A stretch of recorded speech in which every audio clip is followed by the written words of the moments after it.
Dust hung in the flashlight beam like something alive, drifting slow through the narrow shaft of light cutting into the dark. Her hand was pressed flat against broken plaster, fingers trembling, not from the cold seeping through the old walls, but from what those fingers had just touched. Something that shouldn't be there. Something someone had gone to great lengths to make sure no one ever found. The house around her groaned the way old houses do, settling into the night, as if it too were holding its breath. Somewhere behind her, a beam creaked. She didn't turn. She couldn't. Her eyes were fixed on the dark gap in the wall, on the edge of metal catching the light, on the shape of something wrapped and hidden and deliberately buried behind a patch of plaster that didn't match the rest. Whoever sealed this away hadn't wanted it lost. They'd wanted it gone. And now, kneeling in the dust of a house nobody else had wanted, she understood, with a certainty that settled cold in her chest, that some secrets aren't hidden by accident. They're hidden because someone was afraid of what would happen if they were found. She had no idea, in that moment, how far this would go. How many people would come looking once they learned what she'd found. How much it would cost her to keep it, or to let it go. But that came later. 3 weeks earlier, she hadn't wanted this house at all. 3 weeks earlier, she was just trying to survive. Her name was Claire Whitfield, and by 34, she had learned to make herself small. Small enough to fit into a life that never quite had room for her. Small enough that the layoff notice 6 months ago hadn't even surprised her, just confirmed what she'd always suspected, that she was replaceable, forgettable, easy to set aside. The apartment she rented was one missed paycheck from becoming someone else's problem. The savings account had a number in it that made her stomach tighten every time she checked. At family dinners, she sat at the edges of conversations that moved on without her. Her older brother, Daniel, had the good job, the good house, the easy confidence of someone who had never once been overlooked. Her mother's eyes found him first in every room. Claire had grown used to being an afterthought, the daughter people loved in theory but rarely noticed in practice. She used to believe that hard work would be enough to change that. That if she just tried harder, saved more, proved herself, someone would finally look at her and see something worth valuing. But lately, even that hope had gone quiet. She was tired, the kind of tired that sleep didn't fix. Tired of being the one nobody counted on for anything important. Tired of watching other people's lives move forward while hers stayed exactly where it had always been. Waiting. She didn't know it yet, but the life she was living, invisible, dismissed, barely holding on, was about to end. Not because someone finally noticed her, but because of a house nobody else wanted, and a secret that had been waiting far longer than she had. The call came on a Tuesday. Her great-aunt Margaret had passed in her sleep, 89 years old, alone in the same house she'd lived in for 6 decades. Claire hadn't seen her in years. A card at Christmas, a phone call on birthdays, the quiet distance families settle into when no one makes the effort to close it. At the reading of the will, the room was smaller than Claire expected, and so was the silence that followed the lawyer's words. Margaret had left the house to Claire. Not to Daniel. Not to their mother. To Claire, the one relative, the lawyer said carefully, who had always taken the time to call. Nobody in the room looked at her the way she'd once hoped they would. Daniel's jaw tightened. Her mother's mouth pressed into a thin line. The house on Ashgrove Lane wasn't valuable. Everyone knew that. Crumbling roof, a foundation that had been monitored for a decade, wiring nobody trusted. It was a burden dressed up as a gift, and the family's disappointment was almost louder than their grief. Of course Margaret left her the one thing nobody wants, Daniel muttered on the way out. Not quite quiet enough. But later that week, standing on the porch with the key heavy in her hand, Claire felt something she hadn't expected. Not resentment. Not disappointment. Curiosity. Margaret had lived alone in that house for 60 years, fiercely private, always a little strange in the way relatives whisper about but never explain. She'd never sold, never renovated, never let anyone touch the walls. She kept it exactly the same for a reason, Claire thought, turning the key in the lock. She had no idea, yet how right she was. The renovation wasn't a choice so much as a necessity.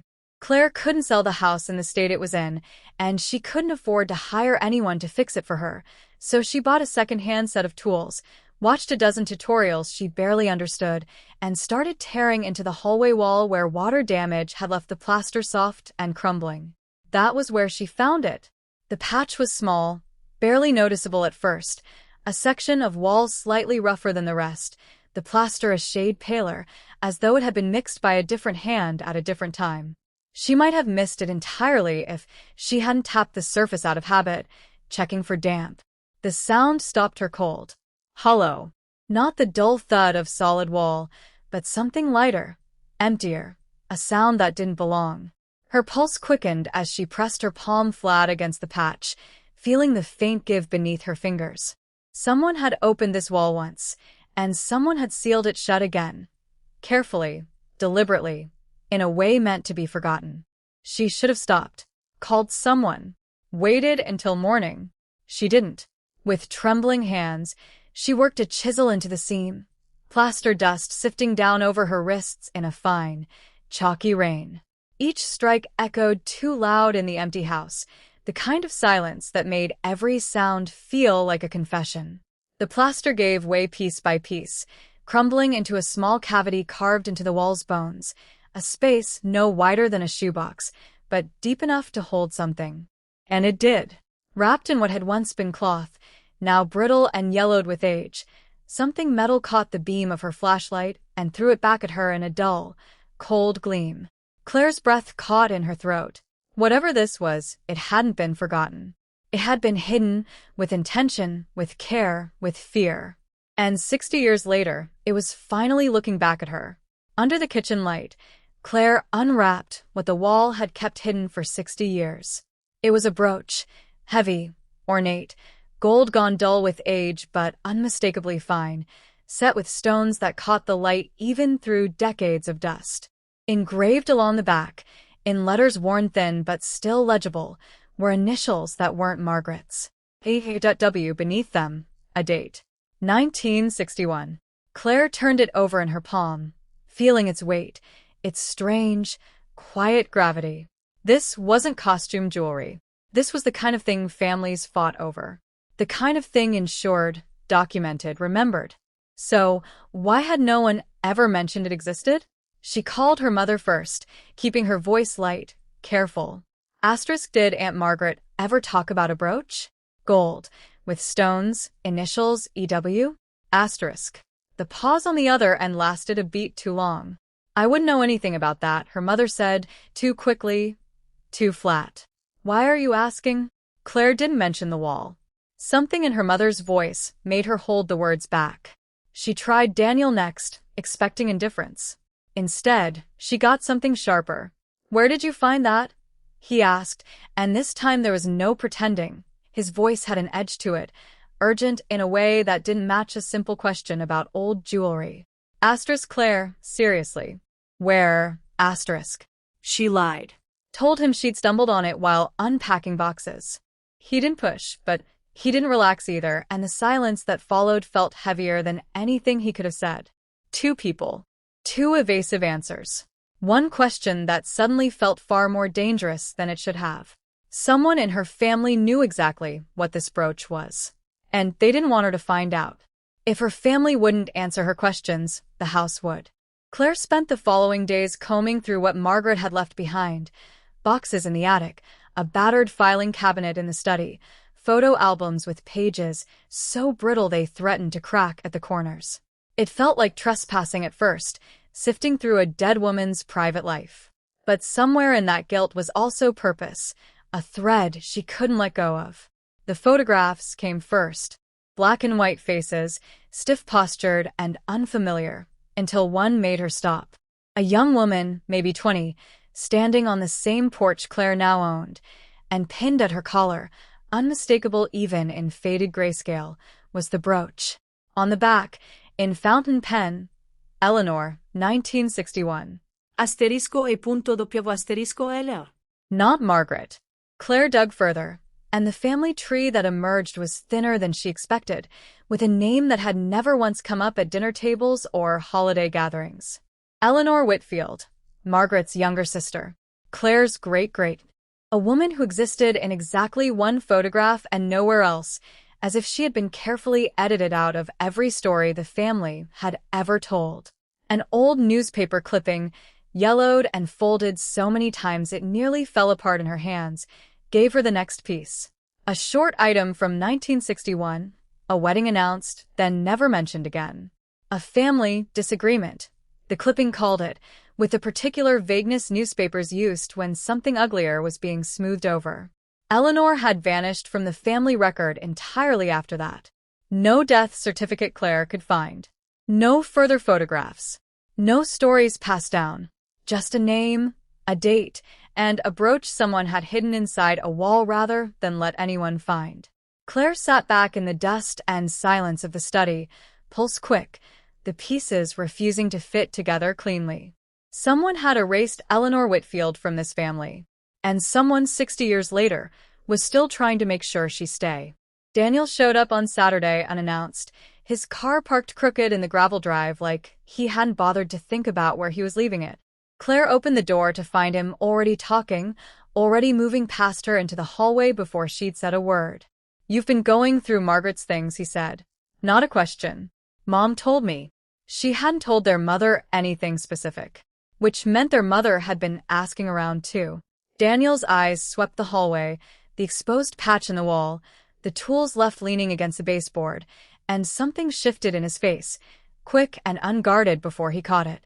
Fear, maybe, or calculation. "You need to let this go," he said. "Whatever you found, whatever you think you're figuring out, it's not your business, Claire. It never was." "It's my house now," she said. "That makes it exactly my business." He softened, but not in a way that reassured her, the practiced softness of someone trying to steer a conversation somewhere safer. "I'm not trying to fight with you. I'm trying to help. Let me take the brooch, talk to Mom, sort out whatever this is. You don't want to be in the middle of this." "In the middle of what?" He didn't answer, and the longer the silence stretched, the more it told her. Before he left, he paused on the porch, his voice dropping into something almost like a warning. "There are people who are going to want to know you found this. People outside the family. If they get here before we sort it out." He stopped himself. "Just don't talk to anyone else. Please." Claire stood in the doorway long after his car disappeared down the road, the warning circling in her chest. Others. Outside the family. People who already knew what this was worth. Whatever Eleanor Whitfield had left behind, Claire wasn't the only one who wanted to find it first. The letter arrived 4 days later, official letterhead pressed crisp against the rest of her junk mail, and Claire's stomach dropped before she'd even finished reading the first line. A law firm. Representing, the letter explained in careful, bloodless language, the surviving interests of the Whitfield estate. It claimed irregularities in Margaret's will. It requested a formal hold on any items of significant value found within the property, pending review. It used words like contest and provisional injunction and further legal action, if necessary. Claire read it 3 times before the meaning fully landed. Someone was trying to take the house. Or the brooch. Or both. She called the number on the letter with hands that wouldn't quite steady, and the voice on the other end was polite in the particular way that made her feel smaller with every sentence. Yes, a claim had been filed. Yes, it named her directly.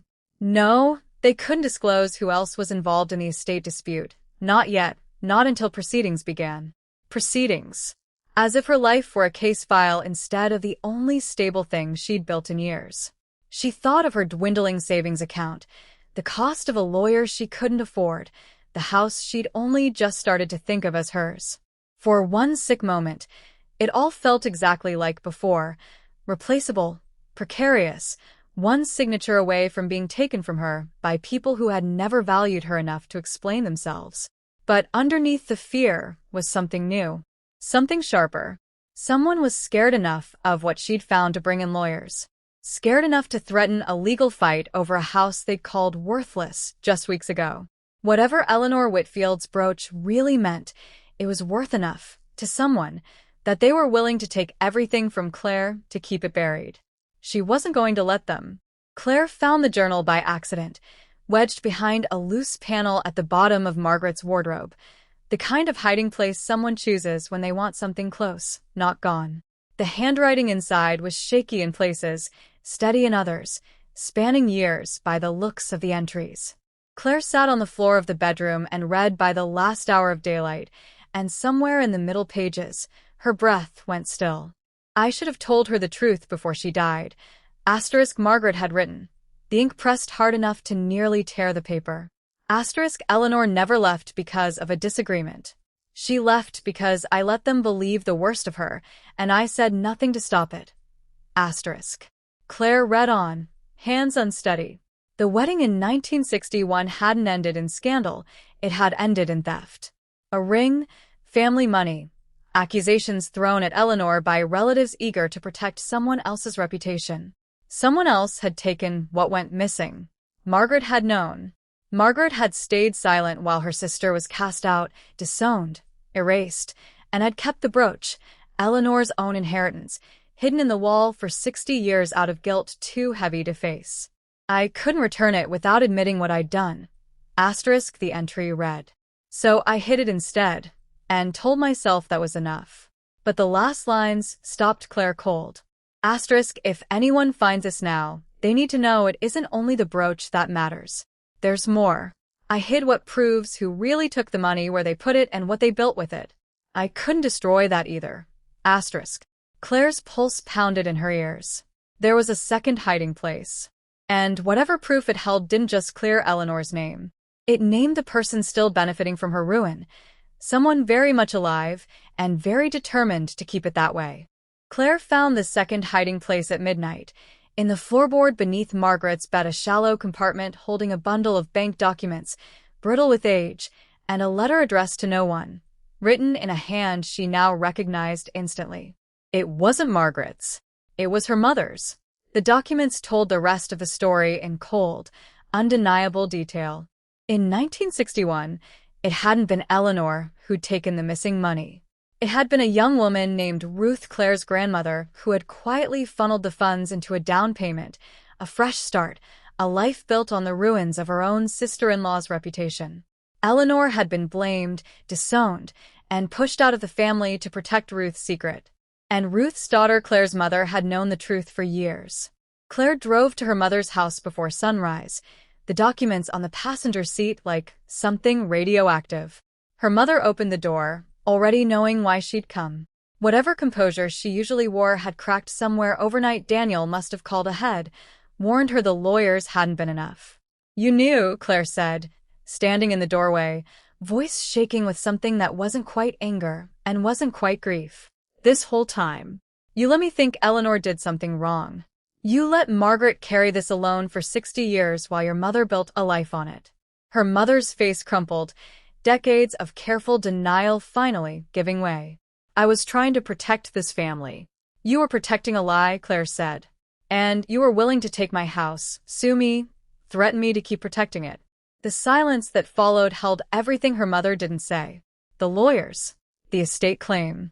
The urgency in Daniel's voice on the porch. All of it suddenly made sense, ugly and complete. Claire set the documents on the table between them. Eleanor Whitfield was innocent, she said quietly. It's time everyone knew that. All of it. The estate claim collapsed within the week. Once Claire's lawyer, a sharp, unflinching woman named Priya, who took the case the moment she saw the documents, submitted the bank records and Margaret's journal into evidence. The firm representing the surviving interests of the Whitfield estate withdrew without explanation. There was no explanation needed. Everyone in the room already knew what the documents proved, and no one wanted their name attached to a lawsuit built on 60 years of stolen inheritance. Daniel didn't come to the final meeting. He sent a single message instead. Asterisk, I didn't know all of it. I'm sorry. Asterisk, Claire believed part of that and let the rest go. Not every relationship could be salvaged, and she was done spending her energy trying to hold up the ones that had never held her back. Her mother took longer to face what she'd done, the years of silence, the pressure she'd put on Margaret, the lawsuit she'd tried to use as a last, desperate leash. But facing Claire directly, stripped of every excuse, something in her finally broke open into something like honesty. She helped track down Eleanor's surviving descendants, a granddaughter in another state who had grown up hearing only a fraction of the story, never knowing her grandmother had been innocent all along. Claire mailed her the brooch herself, along with copies of every document that cleared Eleanor's name. It felt less like giving something away and more like finally putting it where it belonged. As for the house, it was hers, fully, legally, without contest. She kept the wall unpatched a little longer than necessary, running her fingers over the exposed cavity some evenings, remembering what it had cost to open it and what it had given back. She wasn't the overlooked daughter anymore. Not the afterthought at family dinners, not the one people assumed had nothing worth valuing. She was the one who had opened a wall sealed by 60 years of silence and had the courage to let the truth walk. 6 months later, the house on Ashgrove Lane no longer looked like the burden nobody wanted. Claire had finished the renovation herself, mostly new plaster smoothed over old wounds, the wiring replaced, the porch steps no longer groaning under every footstep. But she'd left one thing untouched, a small section of hallway wall, framed now behind glass, showing the exact cavity where she'd knelt that night with trembling hands and a flashlight, staring at something that shouldn't have existed. She liked walking past it. It reminded her of who she'd been before and who she'd become since. Eleanor's granddaughter had visited twice already, and the two women had grown close in the strange, instant way people do when they share a wow neither of them caused. Over coffee in Claire's newly finished kitchen, they'd pieced together the fuller story of a woman erased from her own family and, piece by piece, given her back her name. Claire's mother called more often now, tentative, careful, still learning how to be honest after a lifetime of practiced silence. It wasn't the relationship Claire had once hoped for, but it was real, in a way nothing between them had ever been before. As for Claire herself, she'd started something she never expected. A small local business helping families research their own histories, tracing names lost to old arguments and older shame, opening walls other people were too afraid to open themselves. She was good at it. Better than good. People trusted her with the parts of their families they were most afraid to face. Some evenings, she still stood in that hallway, hand resting against the glass over the empty cavity, remembering the exact weight of the brooch in her palm the night everything changed. She used to believe her worth was something other people got to decide, measured out in attention she was never quite given enough of. She knew better now. Worth wasn't something inherited or granted or hidden behind a wall waiting to be found by someone else. It was something you uncovered yourself, one broken piece of plaster at a time. And once you knew where to look, you never mistook silence for emptiness again.